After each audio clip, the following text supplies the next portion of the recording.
Hola y bienvenidos a mi canal de YouTube una vez más. Hoy tenemos el caso de Jodi Huisentruit. Es una periodista que desapareció en 1995 y jamás se encontró al responsable. Y digo responsable porque hay muchas pruebas de que se la llevaron y no de que se escapó por su propia voluntad. De hecho, tenemos varios sospechosos, gente que hizo cosas muy extrañas durante el caso, o que tenían actitudes un poco particulares. Pero bueno, no voy a decir nada más, así que acá en la que está en pantalla pueden ver el resto de mis casos, y acá abajo tienen mis redes sociales por si quieren seguirme en alguna de ellas. Así que, comencemos.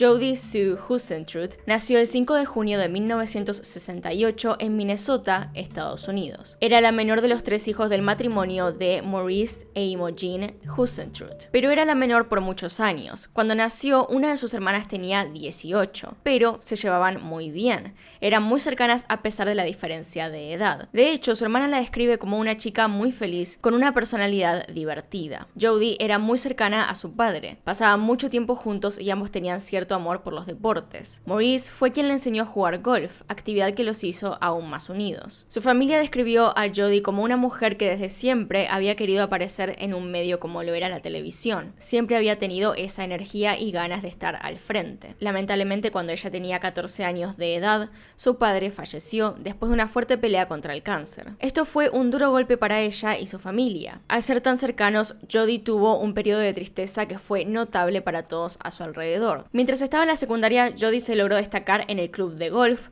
ganando varios torneos junto con su equipo. Su madre veía esto como una forma de conectarse con su padre otra vez. En un principio, Jodi quería seguir algo que tuviese que ver con la actuación. Sin embargo, con el tiempo se dio cuenta de que en realidad prefería estar en la televisión o en los medios. Luego de terminar la secundaria se dirigió a la Universidad de St. Cloud State para estudiar la carrera de comunicación. St. Cloud fue un cambio bastante radical con respecto a donde vivía ella antes, sin embargo lo tomó como un desafío y como algo emocionante. Luego de graduarse en el año 1990 tuvo varios trabajos, uno de ellos siendo auxiliar de vuelo, pero en el que pasó el mayor tiempo y el que tenía hasta el momento de los hechos era como presentadora de noticias en el Canal 3, en la estación KAMT de Iowa. Tuvo un camino de distintos trabajos en el medio hasta llegar a este puesto, y cada vez se mostraba más trabajadora y más esforzada a cada paso que daba. Era muy respetada por sus compañeros justamente por esta dedicación, pero también se podía ver el agotamiento que derivaba de esa dedicación. Jodi era muy feliz de poder hacer lo que le gustaba a pesar de tener el turno mañana, lo cual normalmente significaba que tenía que estar a las 4 de la mañana en la estación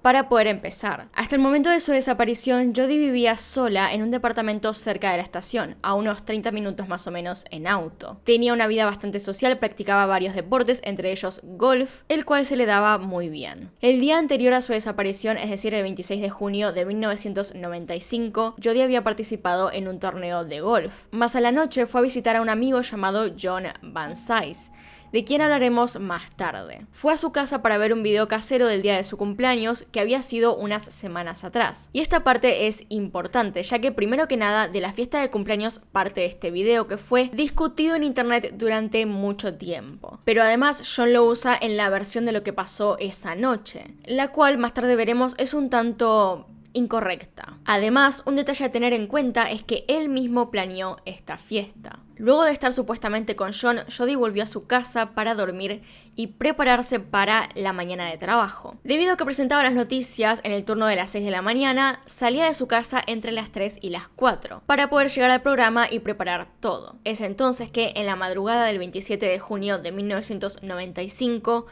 Jodi sale de su departamento para ir a trabajar, pero nunca llega. Una de las productoras del programa y amiga de Jodi notó lo extraño que era que ella no se presentara. Jodi solía llegar tarde, pero no lo suficiente como para que el programa empezase sin ella. Siempre se despertaba y llegaba a tiempo para poder al menos preparar algo. Las veces que llegaba más tarde eran tal vez después de una fiesta, pero siempre se presentaba al trabajo porque era algo que le encantaba. Es entonces que esta compañera decide llamar a la casa de Jodi para ver qué estaba pasando y probablemente despertarla. Y Jodi contesta. Se notaba que estaba dormida y de hecho preguntó si todavía quedaba tiempo para preparar el programa, si todavía se podía producir algo. A lo cual la compañera le contestó que sí, le dijo la hora y Jodie sonaba consciente de lo que estaba pasando. Es decir, estaba medio dormida pero ya estaba planeando lo que iba a hacer. No parecía preocupada, solamente estaba pensando en lo que haría después y en ningún momento la compañera se preocupó. Entonces, después de colgar, pensó que llegaría al rato.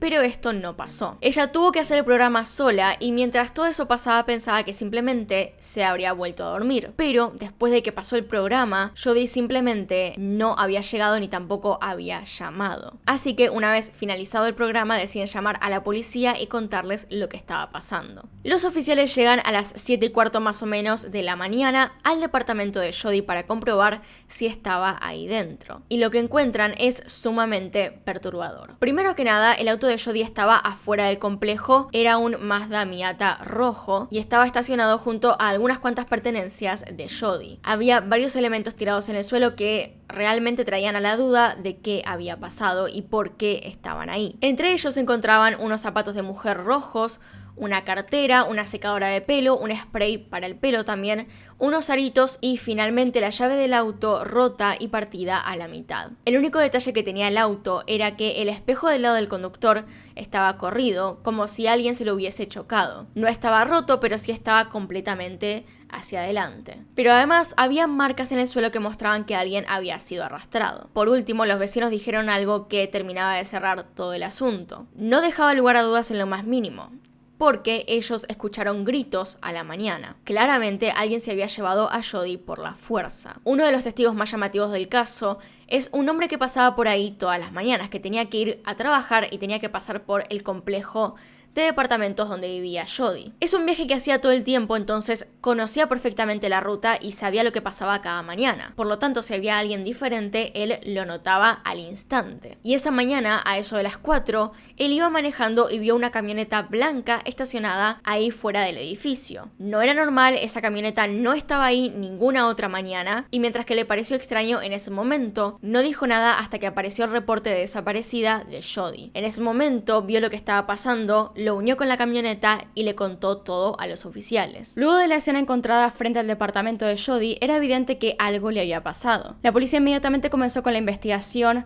yendo de persona en persona a preguntar si alguien había visto algo. Se tomaron como evidencia los elementos encontrados en las inmediaciones del auto y además se pudo ver que en una de las puertas había una mano marcada. Luego se procedió a investigar el interior del departamento de Jodie. No había mucho que destacar, pero la policía también hizo un trabajo muy rápido y bastante malo. No se sabe realmente si fue a propósito o simplemente inoperancia, pero la recolección de pruebas fue mala y hubo varias posibles evidencias que fueron contaminadas. Pero había un detalle en particular que llamó mucho la atención, y es que en el departamento, específicamente en el baño, la tapa del inodoro, así como también el asiento, estaban levantados.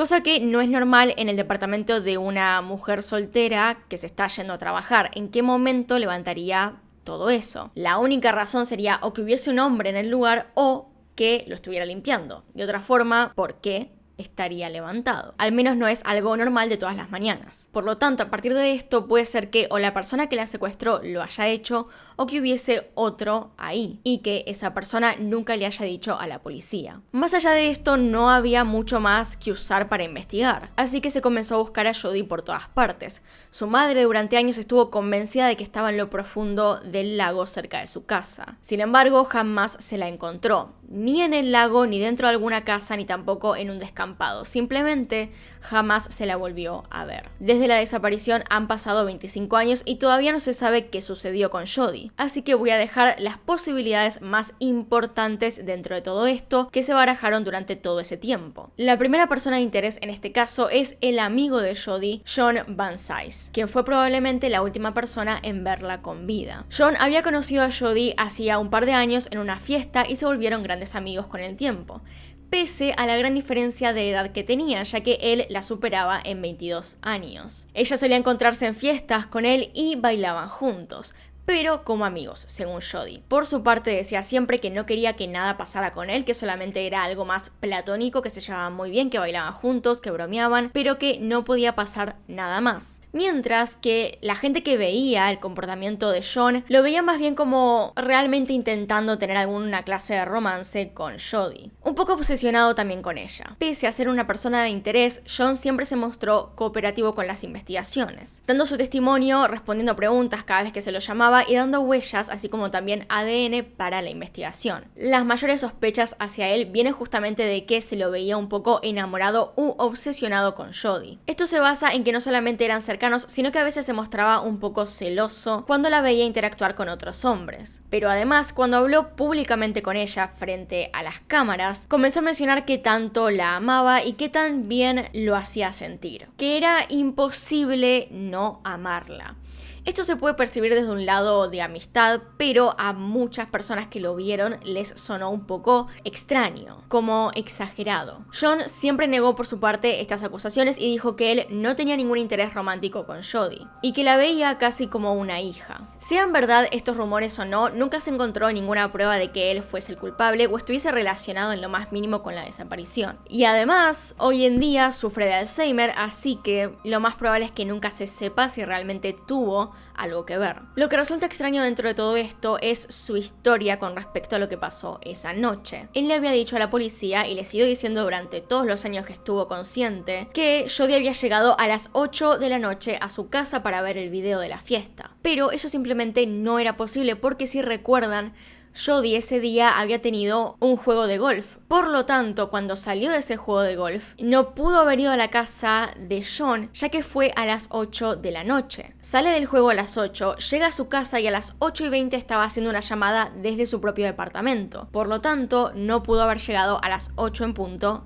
a la casa de John. Pero lo peor era cuando se refería a Jody en los medios. Se refería a ella muchas veces en pasado, como si Jody ya no existiera. Cosa curiosa es que uno de los vecinos de Jody, entre la noche y la mañana de la desaparición, escuchó a un hombre golpear la puerta de su departamento, que le abra y que sabía que estaba ahí dentro. También lo escuchó irse. Lo escuchó después de un rato que se había cansado y se fue. Según el mismo vecino, también escuchó a Jody pedir ayuda. Escuchó a una mujer que gritaba "no", seguido de un nombre y después la palabra estacionamiento. El nombre es algo que se debate hasta el día de hoy, ya que este hombre no sabe exactamente qué nombre escuchó, pero era corto y podía ser John. Otra de las posibilidades muy sonadas era que Jody tuviera un acosador. Esto deriva del hecho de que ella estaba en la televisión todo el tiempo y normalmente hay gente que se obsesiona con las jóvenes reporteras. Más allá de eso, también está el hecho de que se encontró una camioneta blanca la mañana en la cual Jody desaparece, cosa inusual en ese lugar. Sumado a esto, se sabe que 6 meses antes de la desaparición, Jody había sido perseguida por un hombre en una camioneta. Ella misma reportó ante la policía que cuando salía a correr,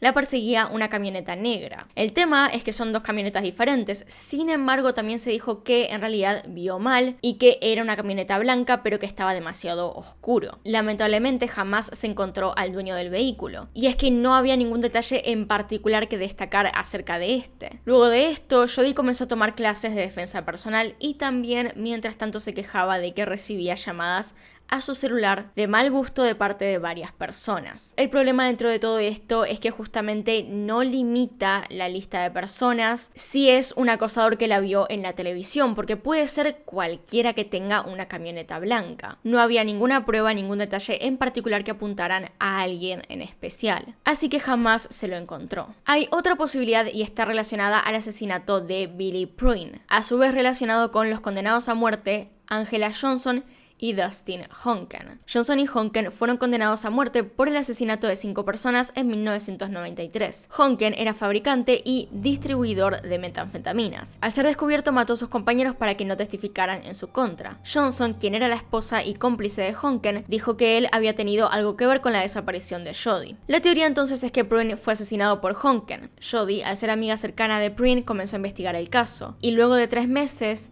desapareció. Más allá de eso, Honken fue ejecutado por inyección letal hace poco, así que jamás se descubrió si realmente tuvo algo que ver con la desaparición de Jody. Y por último tenemos a Thomas Korskaden. Thomas Korskaden es un hombre que cuenta con un extenso historial de delitos sexuales y según lo que él admite, comenzaron en la guerra de Vietnam en los 70, cuando apuntó con su arma de servicio a la cabeza de una mujer civil y además abusó de ella a punta de pistola. En el 75 fue declarado culpable de violar a una mujer a punta de cuchillo. Estos crímenes continuaron en su casa en Austin, Minnesota, donde abusó de su propia hija y violó a varias amigas. Fue sentenciado a 30 meses de prisión seguidos de 10 años de libertad condicional, pero fue liberado solamente 21 meses después, en junio de 1998, aunque al poco tiempo violó su libertad condicional, por lo cual lo enviaron de regreso a prisión. En febrero del 2000, Korskaden fue puesto en libertad como delincuente sexual de nivel 3, debido a que no completó el programa de rehabilitación del Estado. El nivel 3 es la calificación más severa, lo que indica que la persona es muy peligrosa y es probable que reincida. Pero de nuevo, solo 3 días después de instalarse en un departamento en el centro de Austin, fue sorprendido viendo pornografía en el centro de búsqueda de empleo de Riverland Community College. Pasaría los siguientes 4 años encarcelado en la instalación correccional de Oak Park Heights. Estaba programado para ser liberado en junio del 2004, pero un mes antes de la fecha programada para su liberación, la oficina del fiscal general de Minnesota presentó una petición para internarlo indefinidamente en un centro seguro de salud mental. Antes de ser liberado nuevamente, él debía hacer más programas de rehabilitación para que la probabilidad de reincidir fuese menor. Fue en este punto que los investigadores revelaron que era sospechoso de la desaparición de Jodi Huisentruit desde hacía mucho tiempo. En el 95, Korskaden tenía 43 años y vivía con un amigo en un remolque en Austin. En ese entonces, él vivía cerca de Mason City e iba a la ciudad para trabajar y frecuentar los clubes de striptease locales. Es por esto y por su historial de delitos sexuales que se lo creía como posible sospechoso. Y por un lado muy importante, su ex esposa recordó que le tenía mucho cariño a Jodi. Se refería cariñosamente a ella como mi chica y la veía en la televisión cada vez que podía. Entre enero y marzo de 1995 se puso en contacto con la estación en la cual trabajaba Jodi varias veces en un intento por conseguir entradas para un programa de televisión y, según los informes, se enojó mucho cuando no pudo conseguirlas. Lo que no está claro es si se suponía que Jodi estaría en ese programa o no. Cuando se le preguntó al respecto, simplemente dijo que quería las entradas para él y su hija. Korskaden además conducía una camioneta Ford Econoline blanca o amarilla, un vehículo que los detectives de Austin bautizaron como el Palacio de la Pornografía de los Pobres, debido a que había dentro un colchón, además de una gran cantidad de juguetes sexuales, lubricantes, posas y pornografía impresa en su interior. Afirmó que solamente lo usó para relaciones sexuales consensuadas, pero los detectives también creen que la camioneta sirvió como base para el voyerismo y otros delitos sexuales más graves. Pero creo que una de las cosas más curiosas dentro de todo esto, y obviamente más sospechosas, es que le diera la camioneta después de la desaparición de Jodi a un amigo. Además, se lo dio diciendo que había evidencia de actividad sexual dentro. Poco después, la camioneta se incendió y destruyó todo el interior. El resto de las veces que se refirió a Jodi o que alguien siquiera nombró Mason City, implicaba que él sabía que ella estaba muerta. Recordemos que esto sucede en otros casos. Criminales que fueron encarcelados por otras cosas se adjudican más casos. Parte de esas veces es simplemente por diversión y no porque sean culpables. Así que no podemos basarnos en esto para decir que él le hizo algo a Jodi. De hecho, en una declaración judicial, Korskaden afirmó que sabía lo que le había sucedido a esta mujer. Los detectives, después de un tiempo, obtuvieron una orden para excavar una granja perteneciente a uno de los amigos de Korskaden y encontraron en la propiedad un pozo de fuego, pero no se descubrió ninguna evidencia que lo vincule con el caso de Jodi. En febrero del 2004 se comparó la huella de su mano con la que se encontró en su Mazda Miata. No coincidió. Finalmente, Jodi fue declarada muerta oficialmente en el 2001, 6 años después de su desaparición, como suele ser costumbre en casos como estos. Pese a ya haber pasado 25 años desde que ocurrió, no se ha descubierto nada acerca de la desaparición de esta mujer. Ni el FBI, ni tampoco los investigadores de crímenes de Iowa, ni tampoco detectives privados han logrado sacar alguna clase de pista sobre este caso. La última noticia con respecto a todo esto salió hace muy poco y dice que puede haber nuevas evidencias sobre el caso que podrían dar respuestas a lo que pasó, pero todo esto se mantiene en confidencialidad, así que no tengo nada que decir. Por el momento no se sabe si realmente esto es extremadamente importante o si simplemente es un nuevo intento por descubrir lo que pasó. Así que bueno, hasta acá llegamos, hasta acá llega todo lo que tenía que decir, esto es lo que encontré sobre el caso, pero díganme ustedes qué opinan sobre todo esto. ¿Quién creen que fue? ¿Tienen algún dato más que aportar? Déjenlo abajo en los comentarios. Y como siempre, pueden recomendarme más casos ahí abajo en los comentarios o a mi mail, que está en la descripción. Sin nada más que decir, acá están mis Patreons y los miembros del canal. Gracias a todos ustedes por apoyarme a través de esa plataforma y gracias a los que me ven por YouTube, le dan like, se suscriben, comentan y todas esas cosas que hacen que el video tenga más interacción y además es divertido ver cómo teorizan en los comentarios. Aunque no les comente nada, es divertido verlo. Así que bueno, acá se termina el video. Acá tienen un video nuevo, acá tienen un video recomendado, se pueden suscribir haciendo clic en mi cara y nos vemos en otro video. Adiós.